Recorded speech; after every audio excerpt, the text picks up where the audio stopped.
Okay, so dear students, we are on the second poem, and here we go with the first line. He stalks in his vivid stripes.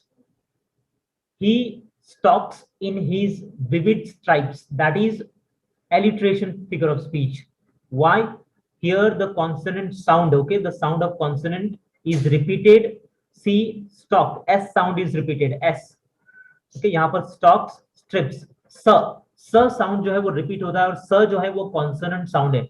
याद रखना, alliteration figure of speech जो है वो repetition of a consonant sound, repetition of consonant sound.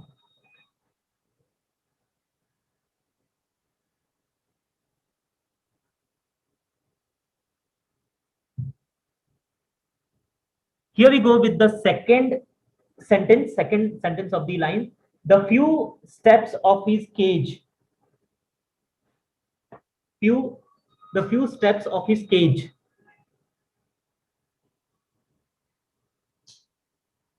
Just a minute, somebody is calling.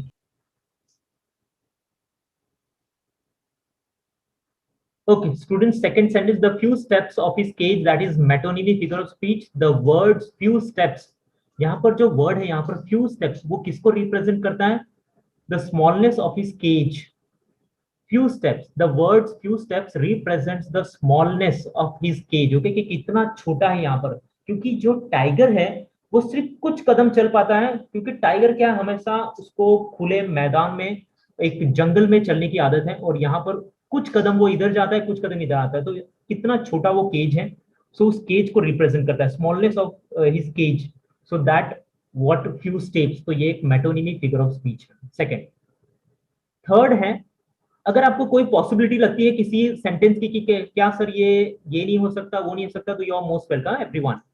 Third, on pads of velvet quiet in his quiet rage. Here this third line is metaphor. The softness of the tiger's paws is compared of pads of velvet. The softness of tiger's paws, यहाँ पर जो tigers के paws जो हैं वो किसके साथ compare है? Pads of velvet. Repetition, the word quiet is repeated for poetic effect. So repetition, यहाँ पर देखो quiet repeat हो रहा है, quiet quiet दो बार आ रहा है, तो repetition है. सिंपल, ये तो आपको पता है. थर्ड जो है वो है ट्रांसफर्ड एपिथेट. शायद ये आपको जरा नया लगा होगा. The word quiet is transferred from the tiger to his rage. अब यहाँ पर देखो, the pads of the velvet quiet in his quiet rage. अब यहाँ पर टाइगर क्या है? एक क्वाइट एनिमल नहीं है, फिर भी उसके लिए ये एडजेक्टिव यूज हुआ है क्वाइट, जो एक ट्रांसफर हो रहा है. ट्रांसफर्ड एपिथेट, एपिथेट मींस एक adjective. The word quiet is transferred from the tiger to his rage. Okay, तो वो टाइगर से एक रेज के लिए ट्रांसफर हुआ है. सो this is transferred epithet. So this word is actually for this literary device is for the quite. Okay, जो एक एडजेक्टिव की तरह इस्तेमाल हुआ है रेज के सामने, quite rage. Next, synecdoche. Part pads of velvet stands for the tiger. अब यहाँ पर देखो, जो पार्ट पैड्स है, पैड्स, तो वो जो है वो टाइगर के लिए स्टैंड करते हैं. Part to whole and whole to part, so that is synecdoche. तो ये जो सेंटेंस है इसमें चार लिटरेरी डिवाइस है. मेटाफोर है, रिपीटेशन भी है, ट्रांसफर्ड एपिथेट भी है और सिनेक्डकी है. इसमें ट्रांसफर्ड एपिथेट को याद रखना कि ये सेंटेंस में ट्रांसफर्ड एपिथेट है और सिनेक्डकी है. मेटाफोर और रिपीटेशन तो पता चल जाएगा. चौथा सेंटेंस है हमारा, he should be lurking in shadow. Lurking in shadow, sliding through long grass. He should be lurking. Lurking यहाँ पर पहला है alliteration, repetition of sound. Shadow, okay, देखो यहाँ पर sliding, so should, so sound repeat हो रहा है. And then internal rhyme. Internal line में आप देखो लर्किंग, मैंने पहले आपको वर्ड दिया था लर्किंग, स्लाइडिंग, आईएनजी एक राइमिंग बन रहा है, lurking and sliding. So lurking and sliding, a rhyming internal rhyme. So that is what the fourth sentence is. So alliteration and internal rhyme. Dear students, the fifth one is near the water hole where plump deer pass. That is alliteration figure of speech. The sound P is repeated in this sentence. यहाँ पर P sound repeat हो रहा है, plump, pass. Sixth one, he should be snarling around houses at the jungle's edge. He should be snarling. Snarling क्या होता है पता है? एक साउंड होता है, snarling sound, तो onomatopoeia, dear students, remember, whenever there is a sound, अगर कोई भी चीज की आवाज है ना, आवाज, ओके, दहाड़ने की आवाज, चिल्लाने की आवाज, पानी की टप टप की आवाज, तो वो होता है onomatopoeia figure of speech. Okay, get that. So that is the onomatopoeia figure of speech. Alliteration भी है, कौन सा साउंड रिपीट हो रहा है यहाँ पर? H sound. Metonymy, the word houses represents the people staying in it. तो यहाँ पर मेटोनिमी, हाउसेस जो है ना वो क्या रिप्रेजेंट करता है? पीपल स्टेइंग इन इट, क्योंकि यहाँ पर उस घर में लोग रहते हैं. So the he should be snarling around the houses. Houses means around the people at the jungle's edge. तो हाउसेस यहाँ पर लोगों को रिप्रेजेंट करता है, तो दैट इज मेटोनिमी. और internal rhyme, he and be, देखो यहाँ पर he, be are used in a same sentence for effect.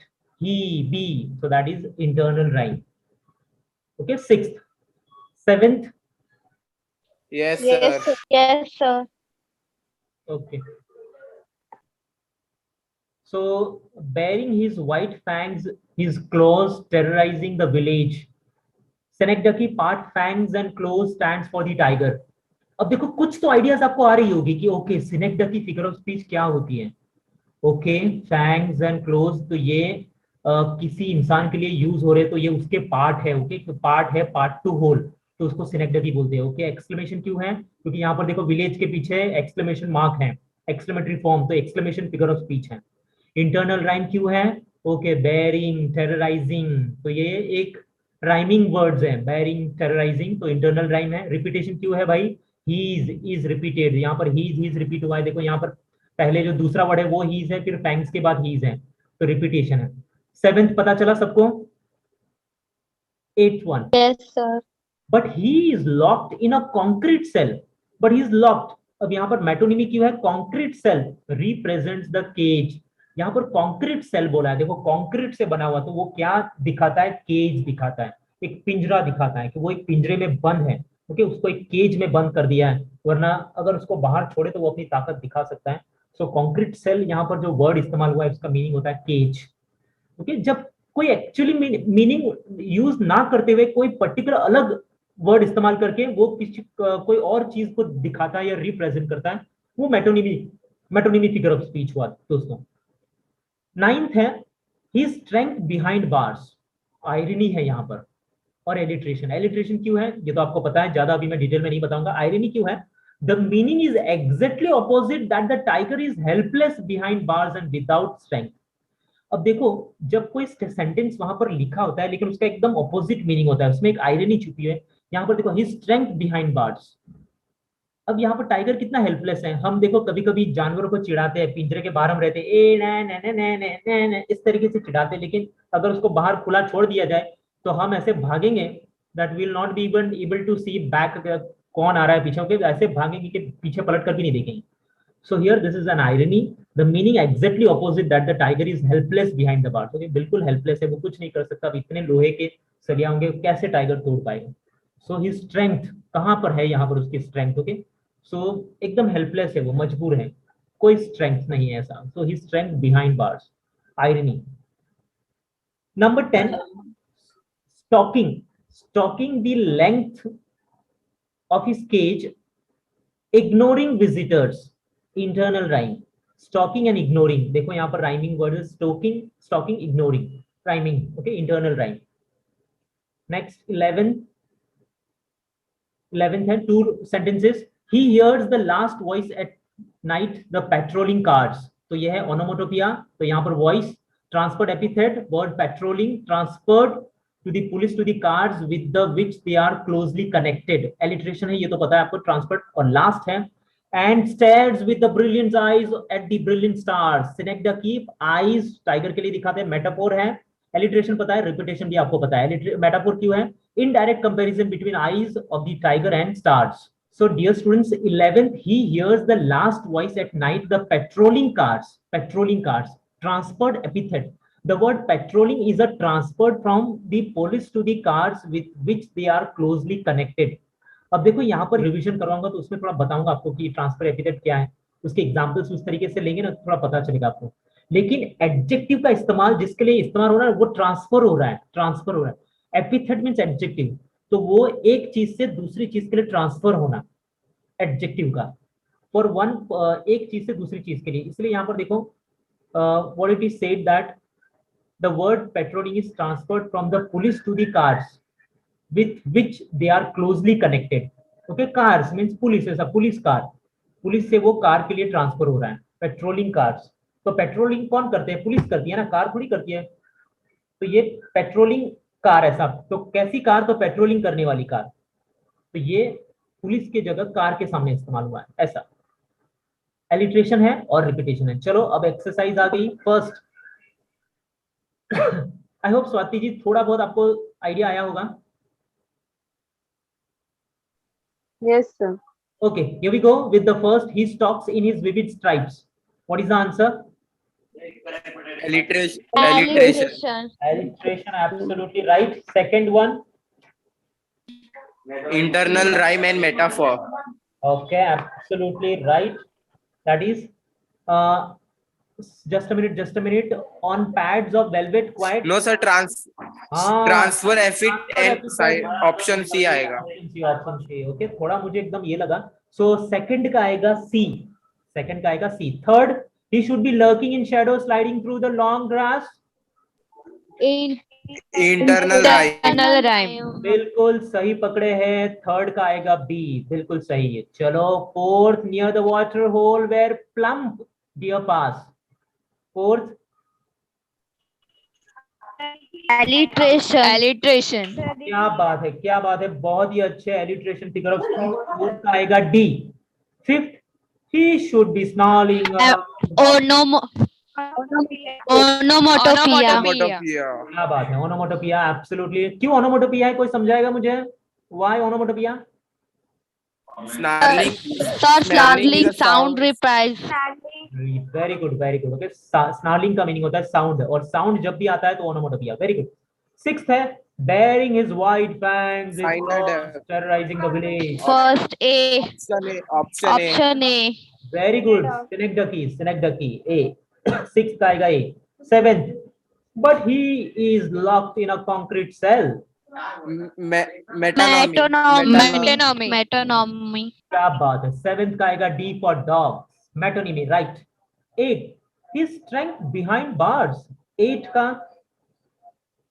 irony।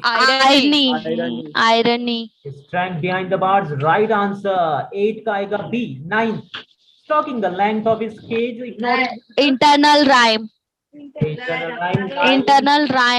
क्या बात है, बिल्कुल सही जवाब है। 9th का है इंटरनल राइम, D.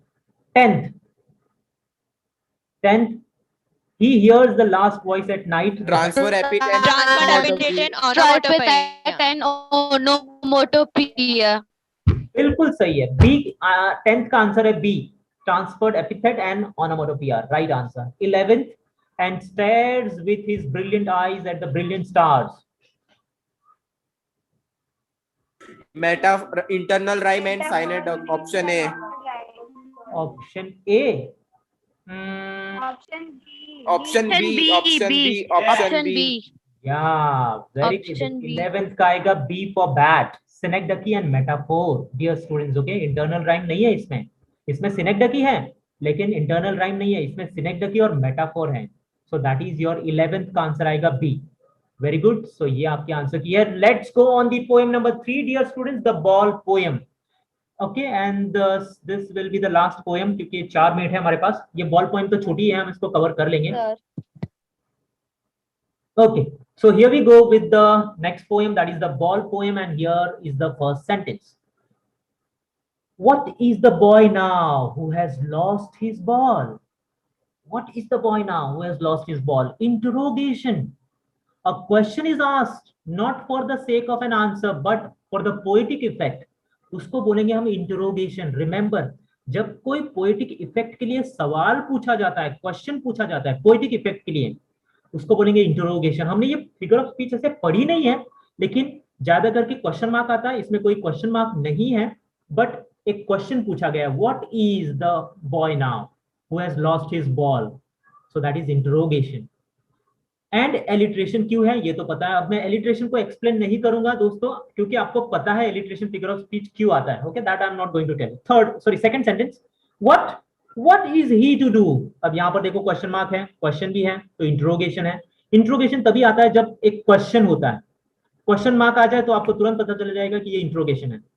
और रिपीटेशन क्यों है ये भी आपको पता है। चलो इंटरनल राइम क्यों है ये समझते हैं। The rhyming word to and do, देखो टू एंड डू राइमिंग करते हैं कि नहीं, to do. Okay, so to do rhyming words है, that's why this is an internal rhyme. So second जो है वो इंट्रोगेशन है, रिपीटेशन है, इंटरनल राइम, बहुत ही इजी है।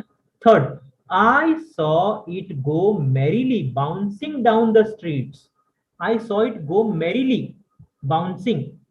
पर्सोनिफिकेशन, द इनएनिमेट ऑब्जेक्ट, यहां पर एक नॉन लिविंग जो ऑब्जेक्ट है, नॉन लिविंग ऑब्जेक्ट क्या है, ball, is given the human quality. भाई ह्यूमन की क्वालिटी दी है, ये तो पर्सोनिफिकेशन हो गया। ह्यूमन की क्वालिटी क्या दी है, मैरीली बाउंसिंग। अब कोई बॉल खुशी खुशी से उछलता उछलता थोड़ी जा सकता है। ओके, मैरीली बाउंसिंग, तो ये तो इंसान उछल उछल कर बहुत खुशी से नाचता है, कूदता है और इस तरीके से चलता है या भागता है या दौड़ता है। अब ये बॉल कैसे जा सकती है, तो ये तो एक इंसान की क्वालिटी हुई जो एक नॉन लिविंग चीज को दी है, तो ये तो पर्सोनिफिकेशन हो गया भाई। सो जो थर्ड लाइन है वो पर्सोनिफिकेशन है। Remember, I saw it go merrily bouncing down the street, तो यहाँ पर कौन किसकी बात हो रही है, बॉल की बात हो रही है। कौन मैरीली बाउंसिंग जा रहा है, तो बॉल। सो दैट ये जो वर्ड है हमारा की वर्ड है वो है मैरीली बाउंसिंग। फोर्थ वन है, and then merrily over there it is the water. Personification वापिस merrily. Okay, so that is merrily bouncing. So ball के लिए जो ह्यूमन क्वालिटी यूज हुई है मैरीली बाउंसिंग, तो पर्सोनिफिकेशन। एक्सक्लेमेशन, देखो वाटर के पीछे एक्सक्लेमेशन मार्क है तो एक्सक्लेमेशन और एलिट्रेशन भी है। सो व्हाट एलिट्रेशन, तो यहाँ पर देखो the, then and the. Okay, the water, तो then the sound consonant sound है। ओके, तो that is okay there the then. So this is the repetition of the sound. Fifth sentence है हमारा, no use to say O there are other balls. No use to say O there are other balls. Litotes, exclamation. Litotes, a negation is used to. Hello, check.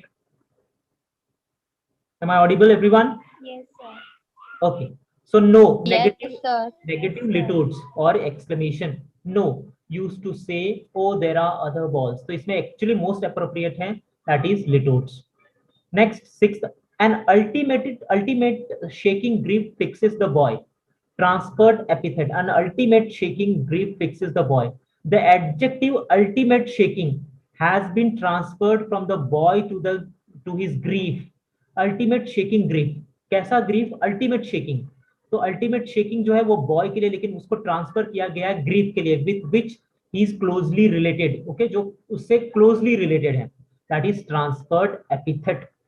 Seventh, as he stands rigid, trembling, staring, internal rhyme, देखो यहां से ही पता चल जाता है, trembling, staring down, internal rhyme, alliteration है और oxymoron, बाप रे नया फिगर ऑफ स्पीच आ गया। सेवेंथ में oxymoron है, क्यों oxymoron है, चलो देखते समझते oxymoron क्यों है। The opposite one, few more minutes, okay, मुझे 5 मिनट और दे दो and then we'll conclude। चलो ओके, ऑक्सीमोरन क्यों होता है, जब दो अपोजिट वर्ड्स एक साथ आते हैं ना, देखो rigid and trembling, rigid and trembling, that's why okay that is oxymoron. 8, all his young days into the harbor where his ball went, transferred epithet, repetition and metaphor। the adjective young has been transferred from the boy to his day। Okay, अब देखो young किसके लिए use होता है, boys के लिए। हाँ, you are very young, हाँ जेंटलमैन यंग। यहाँ पर यंग किसके लिए इस्तेमाल हुआ है, डेज के लिए इस्तेमाल हुआ है। तो जो एडजेक्टिव जिसके लिए होना चाहिए उसके लिए नहीं है, लेकिन किसी और के लिए है, तो यंग डेज। तो ये जो बॉयज से उसको डेज के लिए इस्तेमाल किया है। रिपीटेशन क्यों है भाई, वर्ड हीज रिपीट हो रहा, इश्यू हो जाता है। Okay, so I hope transfer epithet repetition. Last few sentences now। I would not intrude on him, litotes, I would not I means litotes। a dime another ball is worthless, hyperbole, a dime another ball is worthless। an overstatement that another ball has no value। okay, अब एक बार okay means of course वो चली गई तो अब दूसरे ball की क्या ओके कोई वैल्यू। अब कोई जैसे एक बॉल आपकी चली गई तो वही बॉल तो नहीं आ सकती, लेकिन कोई दूसरा कम पैसे में दूसरी बॉल आ सकती है ऐसा, लेकिन उसका कोई इंपॉर्टेंस नहीं है। कभी कभी कोई चीज आपकी बहुत फेवरेट होती है।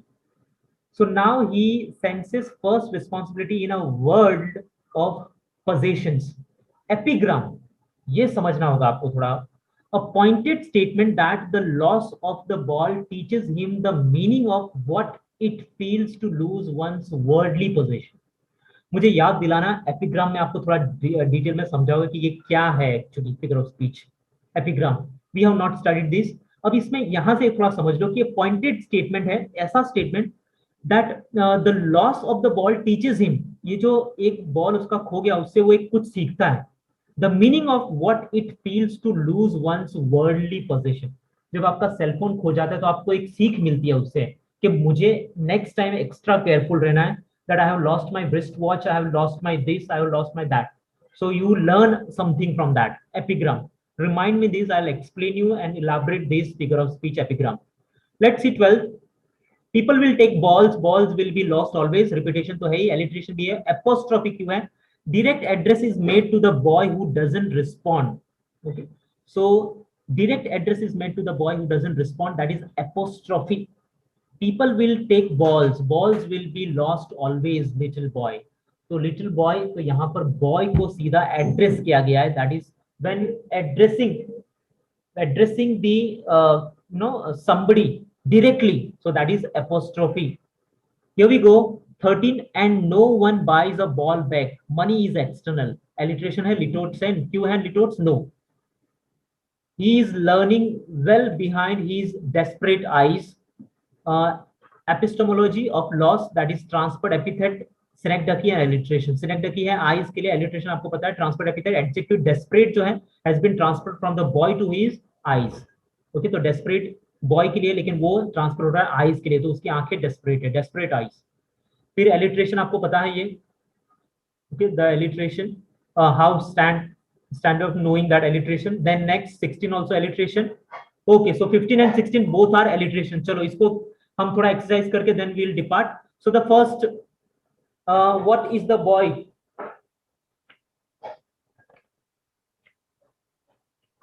Come on everyone, the first one. What is the boy now who has lost his ball? Both A and B. Both A and B. Sure everyone? Agree? Yes. Yes, absolutely right Yes. answer.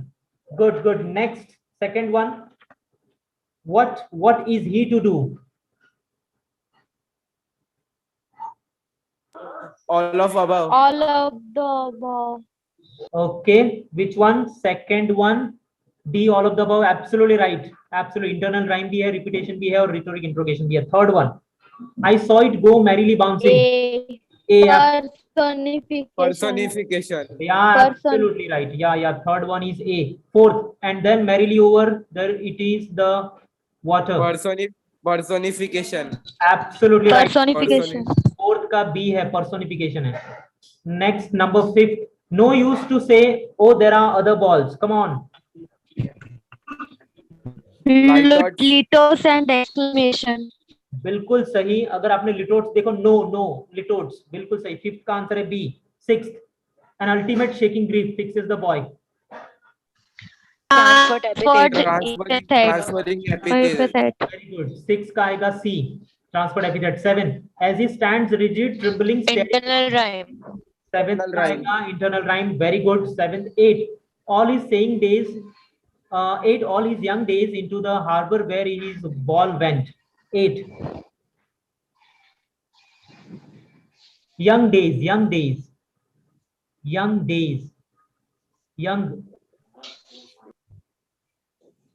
Come on. 8.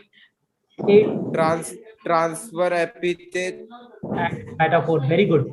8. Transferred epithet and metaphor. Absolutely right. 8 का आएगा A. 9th, I would not intrude on him. 9th. Litotes. Very good. 10th, a dime another ball is worthless.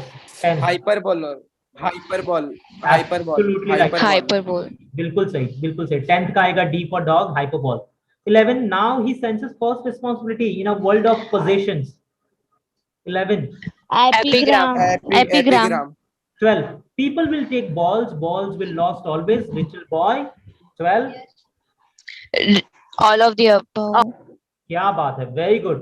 Yes, all of above. All of All of the above. above. alliteration भी है और apostrophe है, all of the above. Very good. 13. And no one buys a ball back. Money is external. Light out and Titos and metonymy. 13. light out and alliteration. Yes, yes, right, right. 13 का है C.